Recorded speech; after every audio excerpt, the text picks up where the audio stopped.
Teman-teman, ada 4 bagaimana supaya LDR kita berhasil sampai ke jenjang yang kita harapkan, yaitu pernikahan.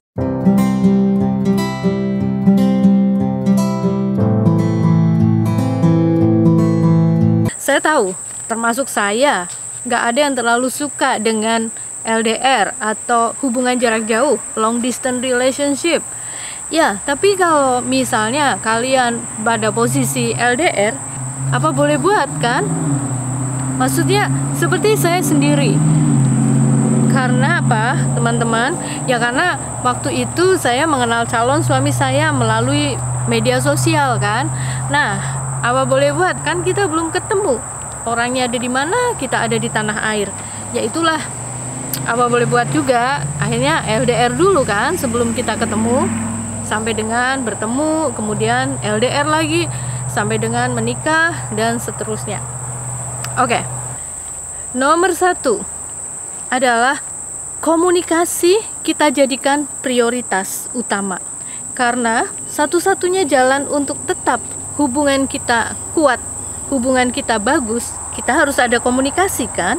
Kemudian yang kedua, baik dia maupun saya, kita harus membuat kapan kita bisa komunikasi.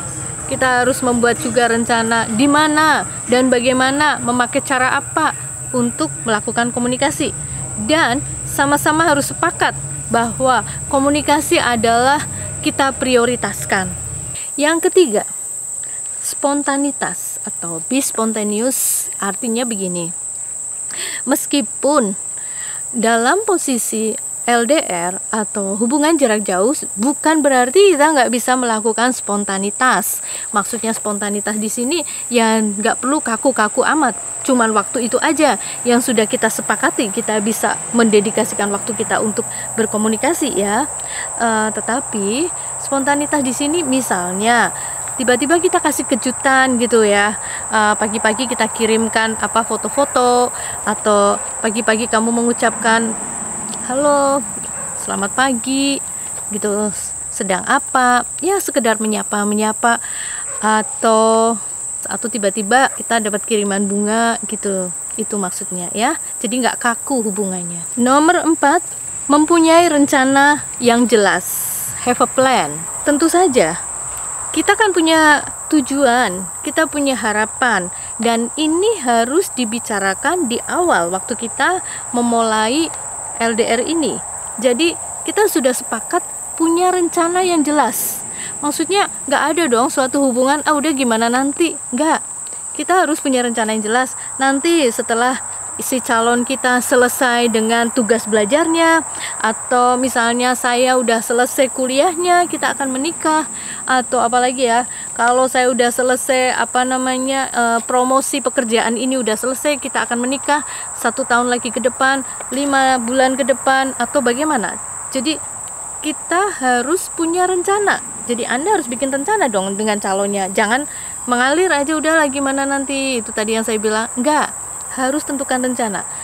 Sehingga pada saat itu rencana kita nggak tercapai, kita akan mengevaluasi ini kenapa.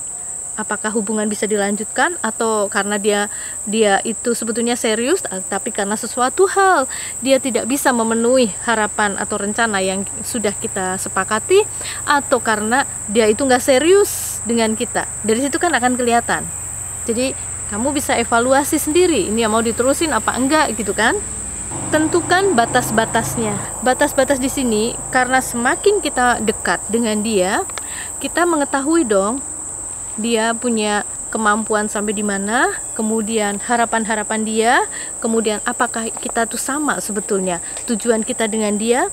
Nah, kalau dari awal kalian sebetulnya sudah meragukan, kalian sudah tidak yakin dengan hubungan LDR itu, saya pikir dari awal kita sudah memberikan gambaran sama dia. Ya, artinya menentukan batas masih ada hubungannya dengan rencana-rencana tadi, apakah kira-kira kita bisa tidak mencapai harapan tersebut.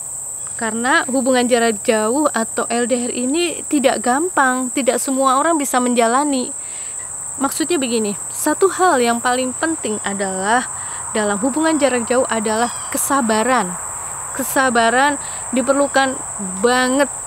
Karena kalau tidak ada kesabaran, baik dia maupun kita, hubungan LDR ini nggak akan sampai. Contoh, pada saat kita nggak bisa menghubungi dia, kita harus sabar, kita harus tahu kenapa ya dia nggak membalas WA saya, kok nggak balas telepon saya. Kemudian kita tahu dia yang di sana punya teman baru, mungkin cuma teman loh, tapi kan kita bisa cemburu ya. Nah, harus ada batas dong, jangan mudah percaya dengan perasaan, itu harus dicek. Jadi harus disepakati juga, maksudnya batas-batas di sini toleransi di mana perasaan kita, dia yang cemburu atau kita yang cemburu, ini berat banget ya. Jadi nggak semua orang bisa mengerti atau bisa paham menjalani hubungan LDR. Demikian teman-teman, keempat kiat-kiat sudah saya jelaskan. Semoga kalian sabar dan kalian bisa menjalani LDR ini dengan sukses. Jangan mudah cemburu, jangan mudah curigaan, pokoknya diperlukan banyak banget kesabaran. Sampai ketemu lagi teman-teman di video yang akan datang. God bless.